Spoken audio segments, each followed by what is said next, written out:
अम्बा सद्गुरु चरण कमलेभ्यो नमः। बोलिए सिद्ध बाबा श्री रंग गुरु जी महाराज की। बहुत ध्यान से सुनना, मेरे गोविंद की बाल लीलाएं माखन चोरी। राजा परीक्षित ने कहा, हे गुरुदेव, भगवान श्री कृष्ण की मधुर बाल लीलाएं तो सभी प्राणियों के मन को मोह लेती हैं, आनंद प्रदान करने वाली हैं, उनके भक्तों के लिए जीवन का आधार है।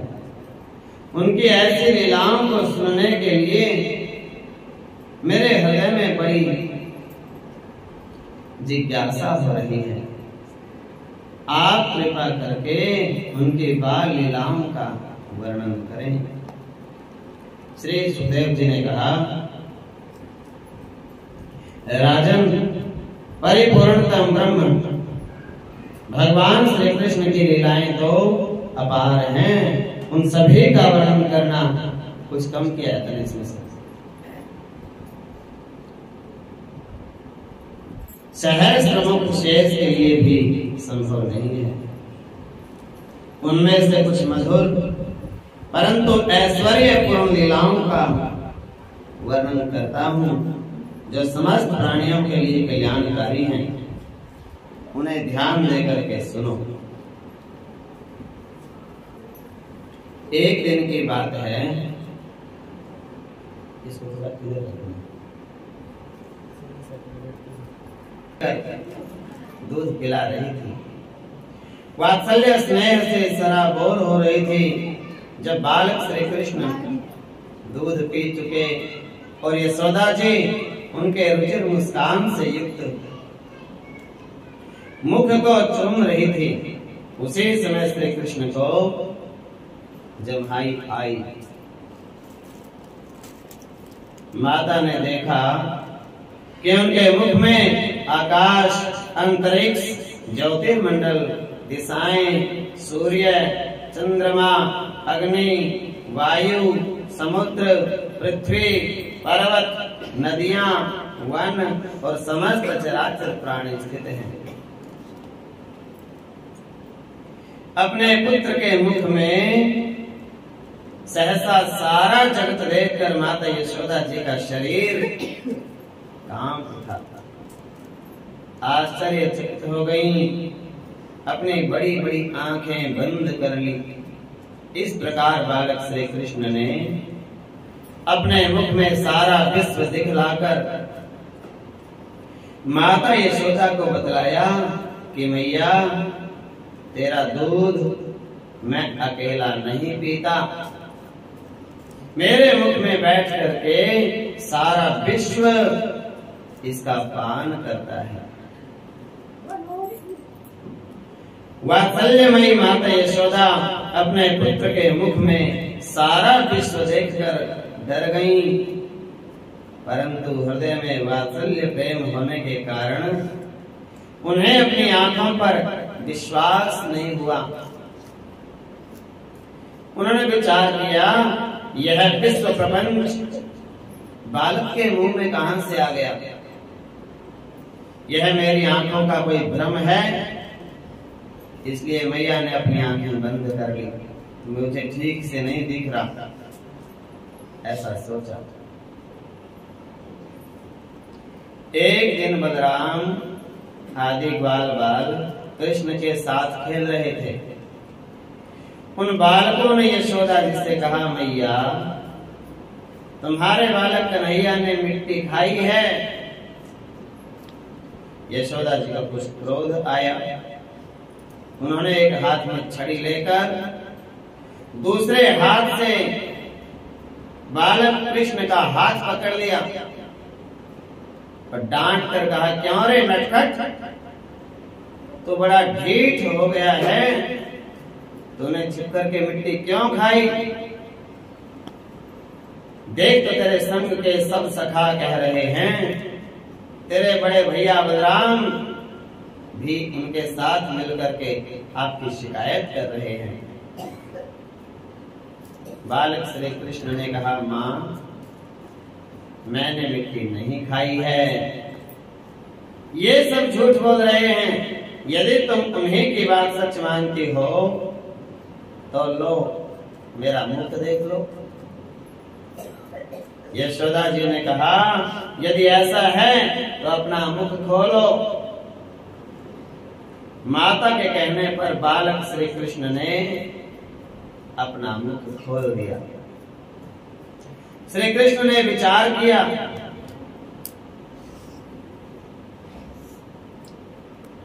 कि उस दिन मेरे मुंह में सारा विश्व देखकर मैया ने अपने नेत्र बंद कर लिए थे।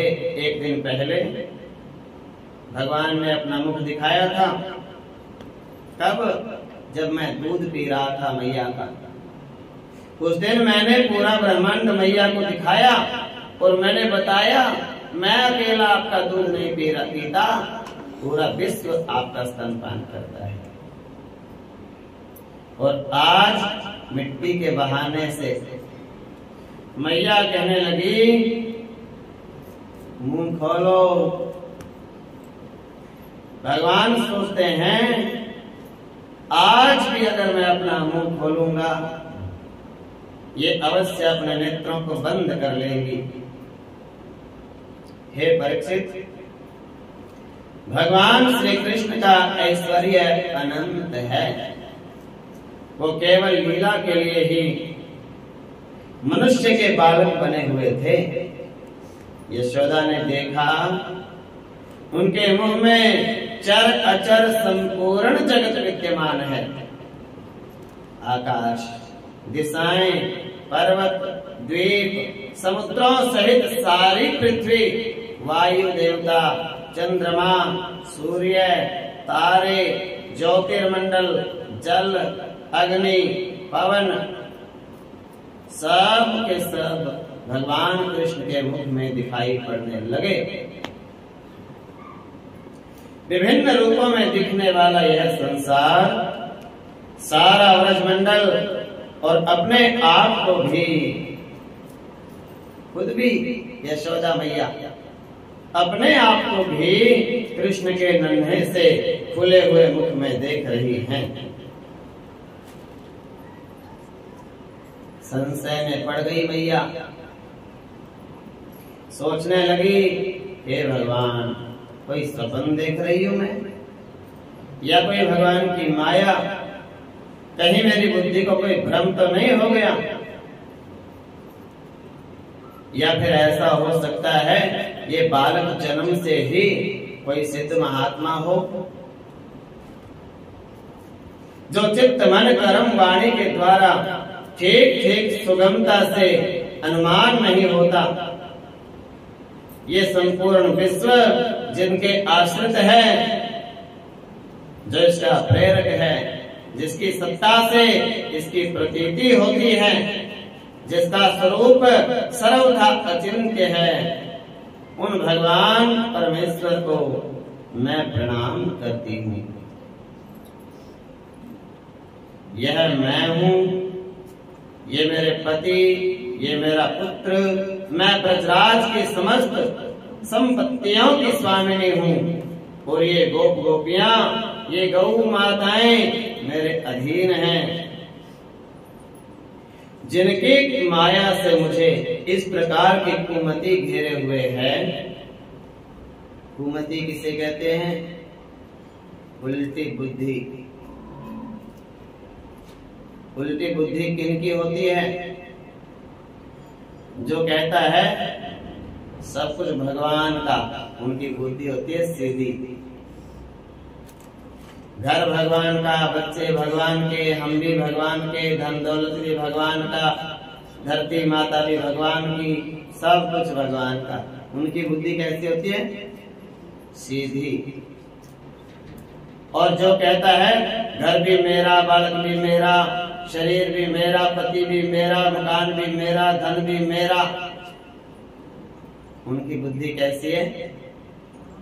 उल्टी तुम्हारे को नहीं कह रहा, पर हाँ तो भर लो। जिनकी माया से मुझे इस प्रकार की उल्टी बुद्धि घेरे हुए हैं, भगवान ही एकमात्र मेरे सहारा है, मैं उनकी शरण में हूँ। जब इस प्रकार यशोदा माया श्री कृष्ण को समझ गई तो अंतर्यामी कृष्ण ने आहा यत्नौन मायाम पुत्र स्नेहमयीम विभूम। पहले तो भगवान कृष्ण ने मैया को ज्ञान करा दिया। मैया कहने लगी, हे भगवान, मेरी तो बुद्धि उल्टी हो गई थी। मैं तो कहती थी घर भी मेरा, बालक भी मेरे, धन दौलत भी मेरा, आनंद राय भी हमारे पति देवता, और सब कुछ मैं कहती थी ये ब्रज की मैं ही महारानी हूँ। लेकिन आज देखा मैंने तो ये तो भगवान ही होता है मालिक तो सबका। आज मेरी उल्टी बुद्धि सीधी हो गई। भगवान ने ज्ञान करा दिया कि ये भगवान है। फिर भगवान ने सोचा गड़बड़ हो जाएगा, अगर ज्ञान हो गया तो फिर तो ये मैया सेवा ही नहीं करेगी कुछ भी, बालक का भाव समाप्त हो जाएगा और भगवत बुद्धि केवल मात्र भगवत बुद्धि हो जाएगी। फिर तो बस एक जगह पे बैठे रहो, सुबह शाम 2 अगरबत्ती घुमाई, हो गया काम। ऐसे नहीं, फिर भगवान ने अपनी माया को बुलाया। दोबारा से मैया को माया का पर्दा डाल दो, कुछ याद नहीं रहना चाहिए, सब कुछ भूल जावे। योग माया ने फिर मैया के हृदय में संचार किया।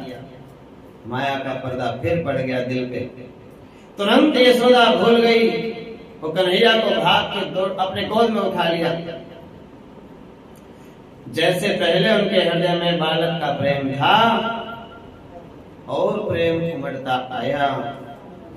सारे वेद, उपनिषद, सांख्य, योग, भक्तजन जिनका महत्व गाते गाते थकते नहीं, उन्हीं भगवान श्री कृष्ण को यशोदा अपना पुत्र मानती है।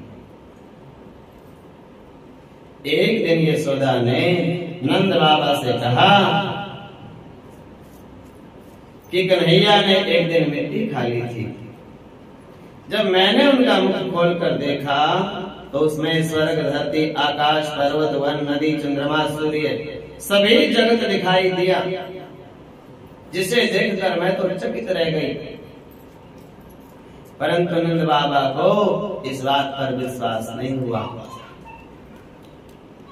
पुरुषों को ये रहता है कि माताओं को तो कुछ नहीं पता। कई बार ऐसा होता है, हमेशा नहीं। उनको तो इतना भी पता है, एक दिन घर से चले जाएं तो पीछे से घर में कुछ नहीं, लेकिन फिर भी आदत हो जाती है। घर में आएंगे तो कहेंगे माताओं को तुम्हें कुछ नहीं पता। तो ऐसे नंद बाबा को विश्वास नहीं हुआ मैया की बात पर। कहने लगे तू तो ऐसे ही भोली है, कुछ भी दिख जाता है तेरे को तो। उन्होंने कहा अभी तो कन्हैया केवल 5 वर्ष का है, उसके छोटे से मुंह में इतनी चीजें कहां से आ जाएंगी। तो फिर एक दिन नंद बाबा यमुना स्नान करके यमुना का जल और बहुत से कमल के फूल लेकर के आए। अपने भवन में बैठ करके और शालिग्राम भगवान, जो सुबह सुबह रोज पूजा होती है, शालिग्राम भगवान की विधि विधान से पूजा करने लगे। सबसे पहले तो तुलसी चढ़ती है, तुलसी के बिना तो रहते ही नहीं और रखने भी नहीं चाहिए। तुलसी तो 24 घंटे बस चिपकी रहनी चाहिए। तुलसी दल, चंदन, कमल के फूल, बहुत सी भोग लगाने की वस्तुएं शालिग्राम के स्वरूप को अर्पित करके आरती उतारी और नेत्र बंद करके और ध्यान करने के लिए बैठ गए। ओम नमो भगवते वासुदेवाय ऐसे करने लगे। बालक कन्हैया इस पूजा को वो ध्यान से देख रहे थे।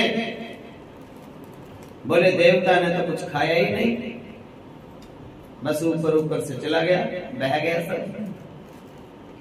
नंद और यशोदा जी बालक की बात सुन के हंसने लगे। जब नंद जी ने आंखें बंद करके समाधि लगाई तो बालक कृष्ण ने, वो शालिग्राम थोड़े छोटे थे, अपने वाले थोड़े बड़े हैं, तो कन्हैया ने उस जामुन के आकार के थे और कन्हैया ने तो उठाया और अपने मुंह में धर लिया। समाधि से उठने के बाद नंद बाबा अपने ठाकुर जी को ढूंढने लगे, शालिग्राम को। जब वहां दिखाई नहीं दिए तो अचरज हो गया, कहां चले गए, कुछ समझ में नहीं आ रहा। यशोदा ने कृष्ण को देखा और देखकर कहा, अरे कान्हा, शालिग्राम जी को कहां से पाया है तूने? तुमने तो सब पूजा को ही अपवित्र कर दिया। और कन्हैया ने सहज भाव से अपना मुंह खोला और नंद बाबा को दिखा दिया, शालिग्राम की मूर्ति तो मेरे अंदर ही होती है। शालिग्राम भगवान होते हैं और मैं भगवान हूँ, और शालिग्राम और मुझ में कोई अंतर होता नहीं। इस बार नंद बाबा ने अपने बालक श्री कृष्ण के मुख में सब चीजें, आकाश, पाताल, धरती, सूर्य, चंद्रमा, तारे, नदियां, पर्वत, सारा जगत, बोलिए मैया ने बताया था तब नहीं माने, अब इनको दिखाएंगे तो मानेंगे। उनको बड़ा अचरज हुआ। उन्होंने अपने बालक श्री कृष्ण को विष्णु भगवान का अवतार माना और अपने आप को बहुत भाग्यशाली माना। मेरे घर में भगवान नारायण आ गए पुत्र के रूप में। ये बातें सूर सागर में लिखी हैं। हम तो सारे ग्रंथ सुना रहे हैं एक ही साथ। एक दिन की बात है, एक ब्राह्मण ये जानकर नंद बाबा के घर पुत्र पैदा हुआ है, कुछ दान लेने की इच्छा से नंद बाबा के द्वार पर आया। माता यशोदा को देखकर माता यशोदा ने देखा कोई ब्राह्मण आए हैं द्वार पर और बधाई लेके आए हैं। मैया बड़ी प्रसन्न हुई, पांव धोए पंडित जी के, भीतर ले गई। यशोदा ने ब्राह्मण की पूछा, क्या रुचि है आपकी, क्या खाओगे भोजन में? भोग लगाने को कहा। दूध, चावल, शहद, घी, चीनी, मिठाइयां, सब सामग्री लाके रख दी। ब्राह्मण ने तो अपने हाथों से खीर बनाई। उसने खीर मिठाइयां रखकर भगवान को भोग लगाया, एक थाली में परोस दिया और भगवान के सामने रख दिया और आंखें बंद करके खड़ा हो गया। लो मेरे भगवान, भोग लगाओ। जब उसने आंखें खोली और कृष्ण भगवान तो आगे खीर खा रहे, चम्मच से अपना आनंद ले रहे। ब्राह्मण को बड़ी झल्लाहट हुई, अरे क्या ये सब झूठा कर दिया। अब ब्राह्मण चिल्लाया। यशोदा को बुलाकर उसने कहा, देखो तुम्हारे बालक ने भगवान के सारे भोग को झूठा कर दिया, अपवित्र कर दिया। यशोदा ने दोनों हाथ जोड़ के क्षमा मांगी। फिर बहुत सा दूध, घी, चावल और लेके आई। बोले भैया दोबारा बना लो, ये तो झूठा ही हो गया। मिठाइयां लाकर रख दी। ब्राह्मण ने फिर खीर बनाई। दोबारा अपने भगवान को बड़े प्रेम से भोग लगाया। हाथ जोड़कर आंखें बंद करके ध्यान करने लगा। इस बार जब ब्राह्मण ने आंखें खोली तो देखा कि बालक श्री कृष्ण वो भोग लगाई हुई खीर फिर खा रहा है। ब्राह्मण तो फिर खींच गया। उसने तो पुनः यशोदा को दोबारा बुलाया, बोले अपने पुत्र की करतूत देखो। कहने लगा इस बालक ने दोबारा भगवान के भोग को फिर झूठा कर दिया। यशोदा ने हाथ जोड़ के फिर क्षमा मांगी। बालक कृष्ण को डांट कर पूछा, तुम क्यों भगवान के भोग लगाए हो, बार बार झूठा कर देते हो। कन्हैया ने हंसते हुए कहा, मैया तुम मुझे क्यों दोष देती हो। बहुत विधान करके और आंखें बंद करके ये ब्राह्मण मेरे को बार बार बुलाता है कि आओ भोग लगाओ, आओ भोग लगाओ। और अब तुम ही बताओ, यदि कोई मेरा भक्त मुझे बुलाए प्रेम से और मुझे खाने के लिए बहुत सी पवित्र उत्तम वस्तुएं देवे, तो उसे मैं क्यों नहीं खाऊं। ये मेरा प्रिय भक्त है, इससे मैं अंतर क्यों मानूं। भगवान श्री कृष्ण की यह बात सुनकर ब्राह्मण को फिर होश आया, थोड़ा ठिकाने। ये बालक वही है जिसका मैं भोग लगाता हूँ। बड़े विधान से तो मैं विधि विधान से तो ध्यान लगाता हूँ कि आओ भगवान भोग लगाओ, आओ भोग लगाओ मेरे मोहन। ऐसा जानकर उसने बार बार फिर श्री कृष्ण के चरणों में सिर नवाया और अपने भूल के लिए पंडित जी ने फिर क्षमा मांगी। ब्राह्मण ने कहा, आज भगवान श्री कृष्ण का दर्शन से मेरा जीवन सफल हो गया। ये गोकुल की भूमि धन्य है, जहाँ पर भगवान श्री हरि ने श्री कृष्ण के रूप में अवतार लिया है। ये नंद बाबा और यशोदा माता बड़े ही भाग्यशाली हैं, जिनके यहाँ परमेश्वर ने बालक के रूप में अवतार लिया है। ये बात सूर सागर में लिखी है।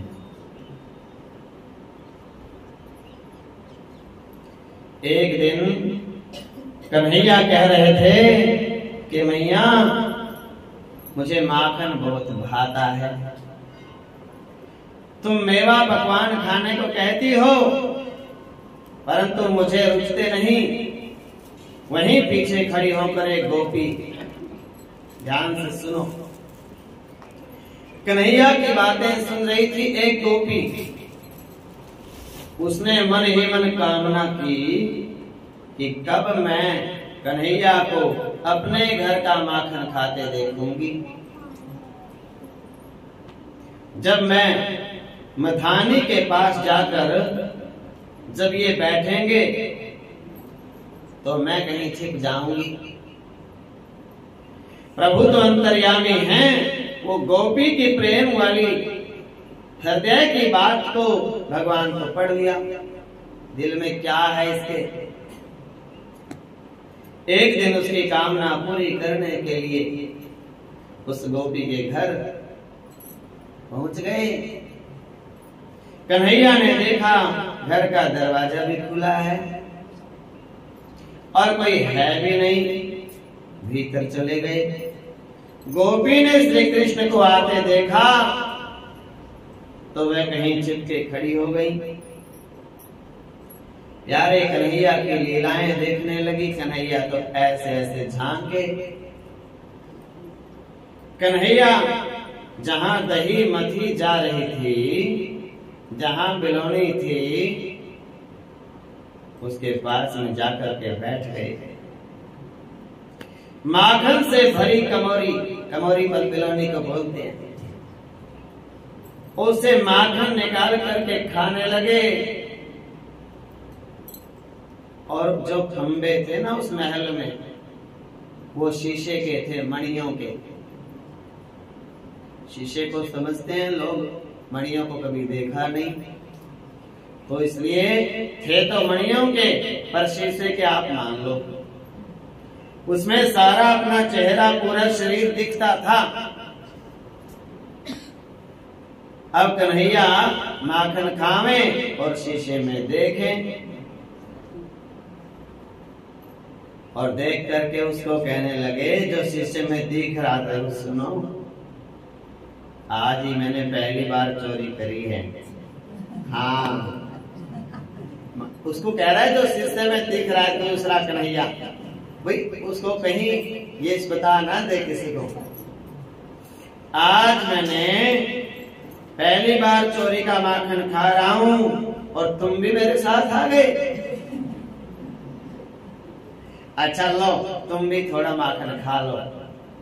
ऐसा कहकर वह अपने ही प्रतिबिंब को, अपनी परछाई को माखन खिलाने के लिए देने लगे।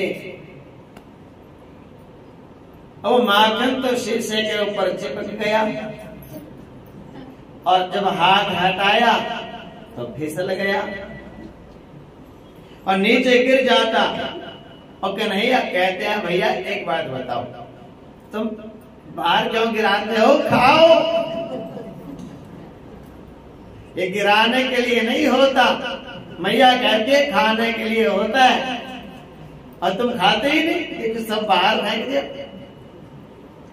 माखन तो बहुत मीठा है, मैं खाता हूं और तूने खाया ही नहीं। अच्छा अब मैं समझ गया तुम क्यों नहीं खाते, तुम सारा खाना चाहते हो इसलिए थोड़ा नहीं खाते हो। यदि ऐसा चाहते हो तो मैं ये पूरी बिलोनी का माखन आपको ही खिला दूंगा। और गोपी छिप करके दरवाजे के पीछे और उसकी सारी नटखट लीलाएं सुन रही है और देख रही है। उसके रूप सुधा से आहा बड़े सुंदर मेरे कन्हैया के रूप को देख करके वो पलक भी झपकने नहीं देती, पलकें पकड़ के खड़ी हो गई।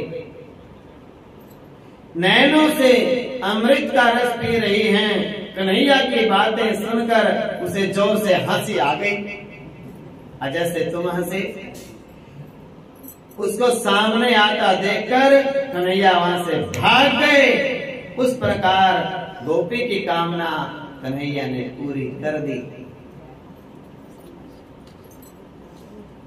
भागवत पुराण में लिखी है ये बात, टिप्पणी नहीं।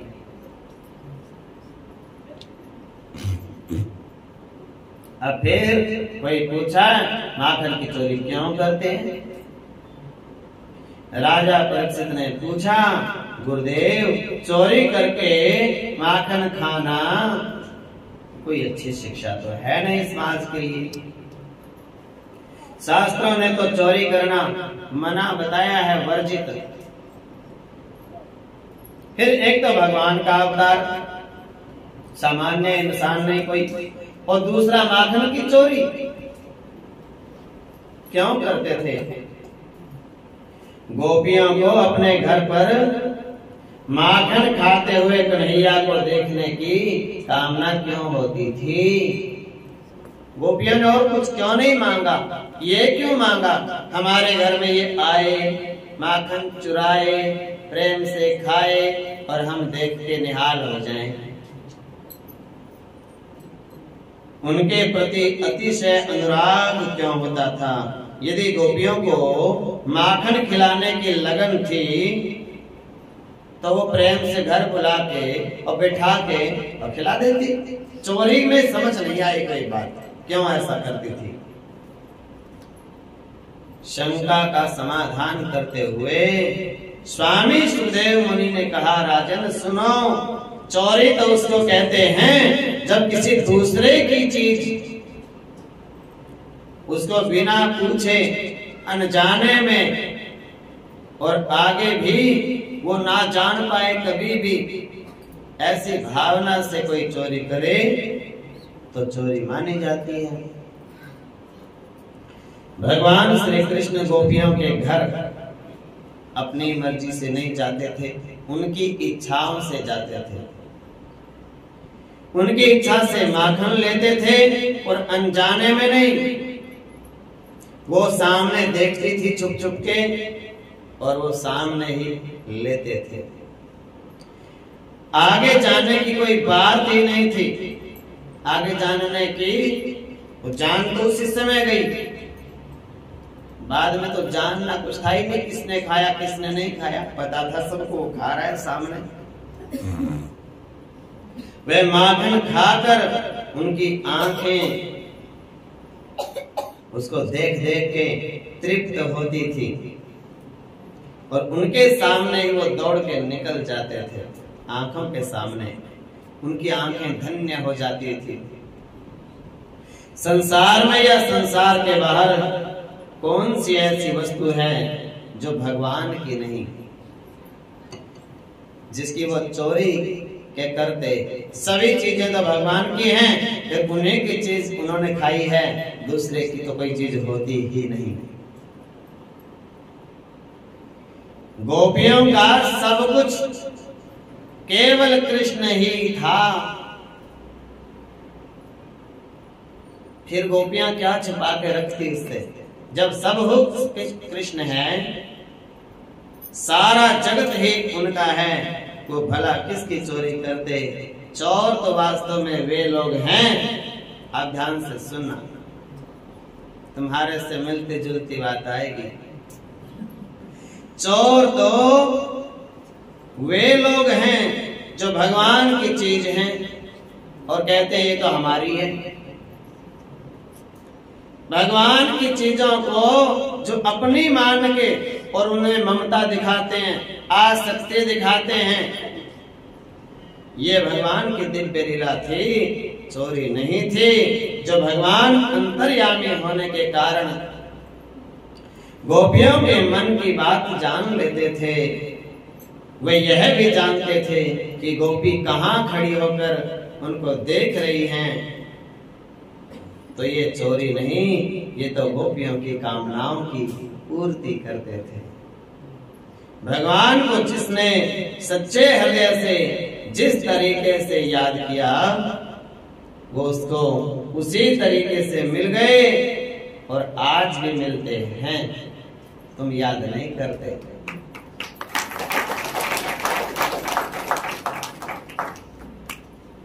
लाइट जलाओ उधर।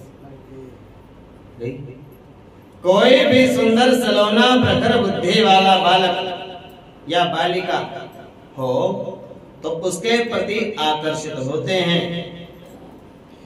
आज भी कोई छोटा सा बच्चा हो,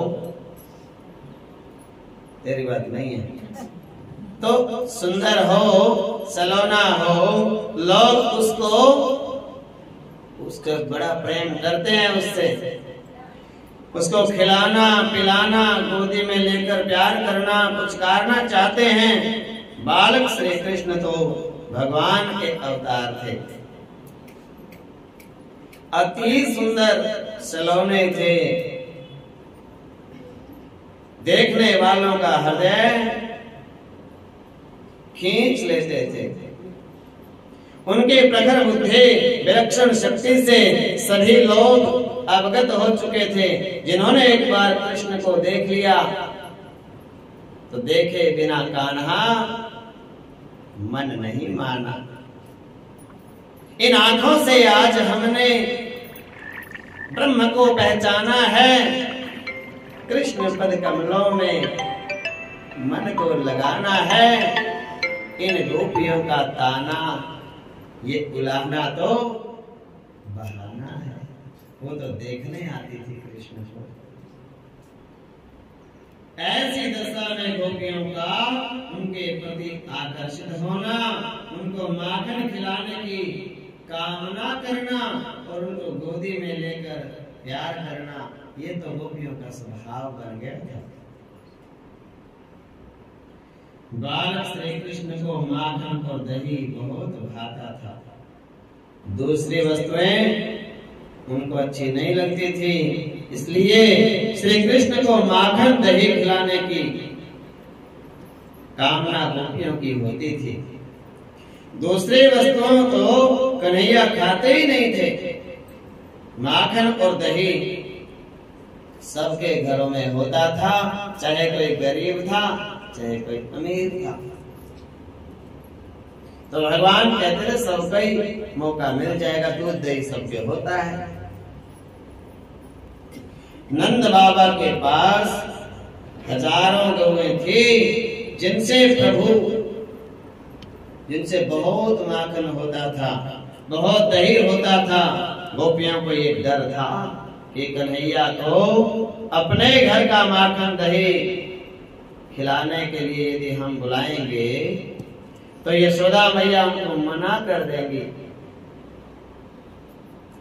अपने ही घर का माखन खाने को उनको देंगी। हो सकता था कि कन्हैया भी घर के माखन से ही तृप्त हो जाएं।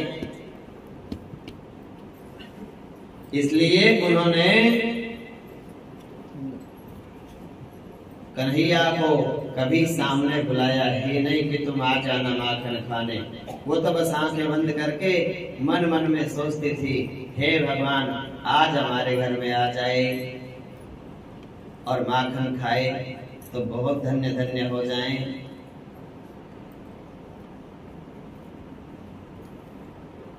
इसलिए सभी गोपियां कन्हैया को अपने घर में उछल कूद करते हुए माखन खाते हुए देखना चाहती थी। उनके परम सौंदर्य को देखकर अपनी आंखें तृप्त करना चाहती थी। जब गोकुल की दूसरी गोपियों को मालूम पड़ा कि बालक कन्हैया आज उनके घर गए, मेरी सहेली के घर, और उनके घर का माखन खाया चोरी करके, तब उनके हृदय में कन्हैया को माखन खिलाने की और गोद में लेकर लाड लगाने की कामना होने लगी। ले वही ज्यादा बड़ी है क्या, मेरे घर में भी आने चाहिए। ये तो माताओं को रहता ही है स्वभाव, चाहे प्रधानमंत्री बन जाए, अभी ये आपस की तो लगन ऐसे ही रहती है। ये तो भगवान ने गिफ्ट में दे के भेजा है इनको। तो वे भी कन्हैया की लालसा की दृष्टि से देखते, मेरे घर कब आओगे, हमारे घर का माखन कब खाएंगे, मैं उन्हें प्यार दुलार करके अपने सीने से लगाऊंगी। अंतर्यामी कन्हैया सभी गोपियों के मन की बात अच्छी तरह जानते थे और उनकी कामना पूरी करने की पूरी कोशिश करते थे, विचार करते थे। एक दिन एक गोपी अपने घर में अकेली रह गई थी। उसने ताजा माखन निकाल करके आंगन में रख दिया और दरवाजे पर खड़ी हो गई। इतने में कन्हैया आते हुए उसको दिखाई पड़े। लो आ गए आज तो सरकार। तुरंत ही घर में छिप के खड़ी हो गई और कामना करने लगी, हे भगवान आज तो हमारे घर आए और माखन खाएं। कन्हैया ने देखा घर में कोई नहीं है, घर में चले गए, आंगन में रखा हुआ माखन बड़े प्रेम से खाने लगे। गोपी छिप करके नटखट कन्हैया की करतूत देख रही थी। जब कन्हैया माँ ने माखन खा लिया पूरा,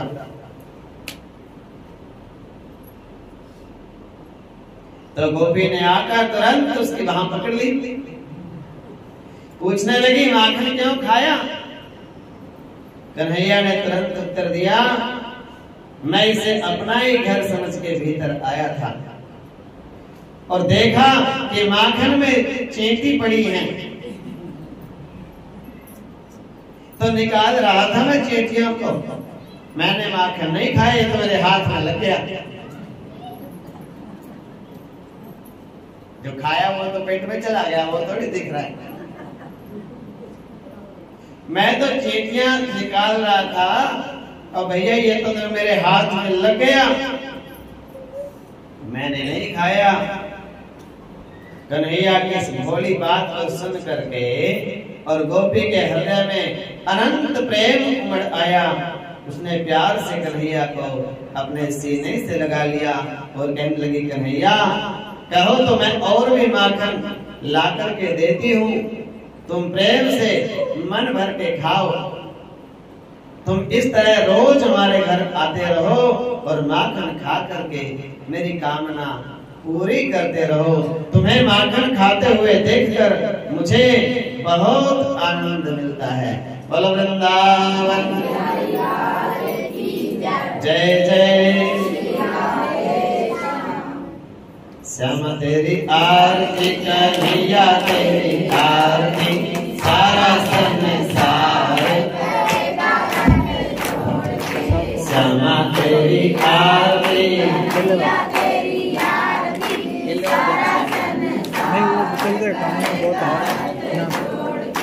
श्यामा तेरी आरती कन्हैया तेरी आरती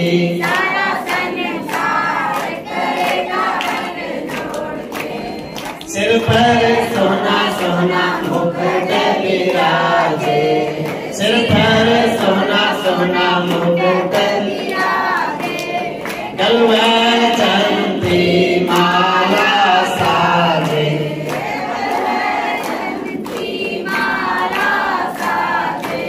और फूलों के हार करेंगे कर जोड़ के श्यामा तेरी आरती कन्हैया तेरी आरती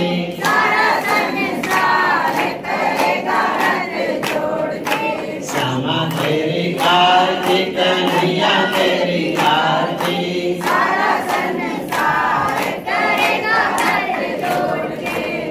मैं हूँ दीन दुखिया भाई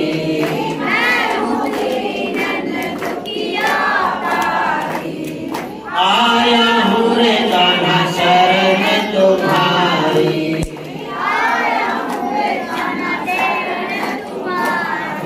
रखियो लाज हमारी करेंगे कर जोड़ के श्यामा तेरी आरती कन्हैया तेरी आरती सारा संसार करेगा हाथ जोड़ के श्यामा तेरी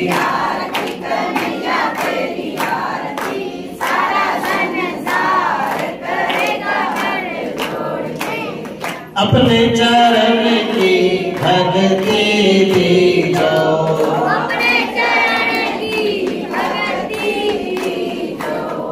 अपने शरण में मोहे रख लीजो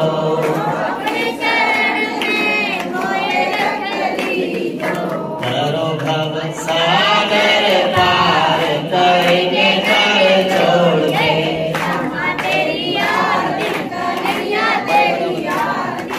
सारा संसार श्यामा तेरी आरती कन्हैया तेरी आरती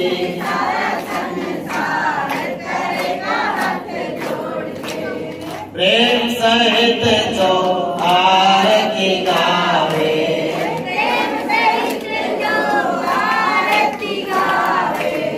राधा माधव के पद पावे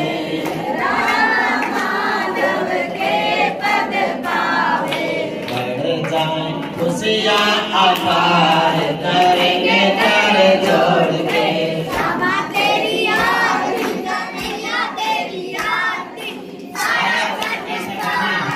मैया जब मैं चलूं बुलावे ये बालन घर में बुलावे बालन घर में मोय बुलावे गोपियाँ घर में मोय मैया जब मैं चलूं बुलावे ये बालन घर में अचक हाथ की झोली दे के मीठी बोले देवर कह के अचक हाथ की झोली दे के मीठी बोले देवर कह के निधड़क हो